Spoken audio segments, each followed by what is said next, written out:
Okay, today's application for the DVT40 GigaProbes is to learn a technique for planarizing the probe tips to the surface area of your board you're going to be probing, so that all the pads are making contact with the probes so you can make consistent, repeatable measurements.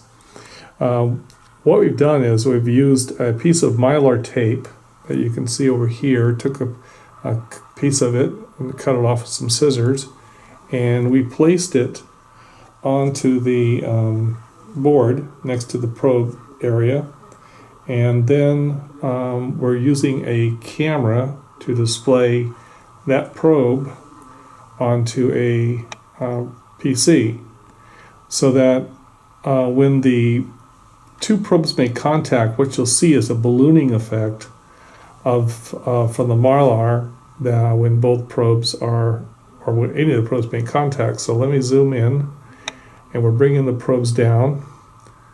Okay, so now there we go. See, now you can see kind of like a light. It's a ballooning effect when the probe makes contact with the Mylar.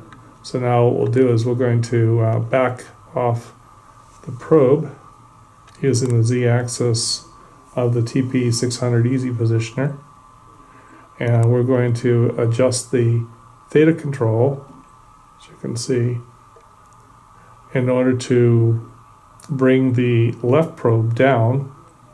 So hopefully both probes will make contact with the Mylar, and you'll get some feedback by looking at a ballooning effect when the probes make contact. So see, now both probes have a kind of like a white light or a ballooning effect, so knowing that both probes are now making contact at the same time.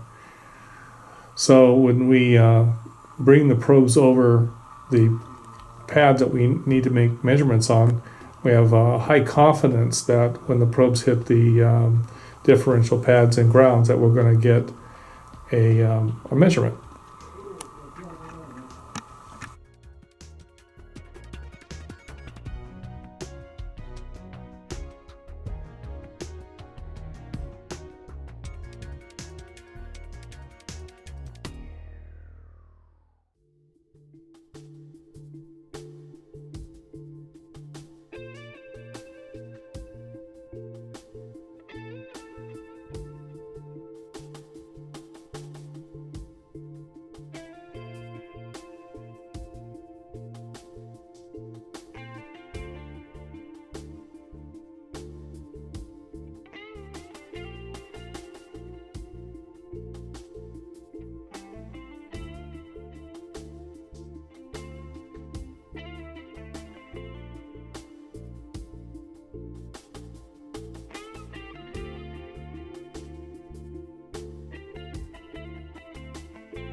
Okay, after we've demonstrated we can use Mylar on the PCB material and to verify that we can see that the probes are making contact with it, and we're going to use another method, and essentially is to probe some differential lines.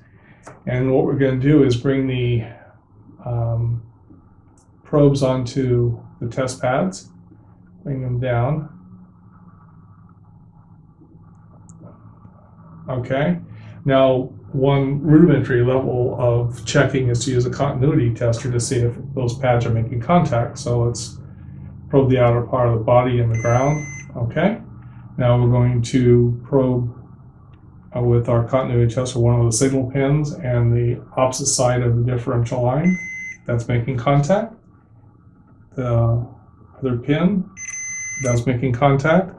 So on this level, we know that we're making contact, but the best way to verify it certainly is have it connected to your VNA.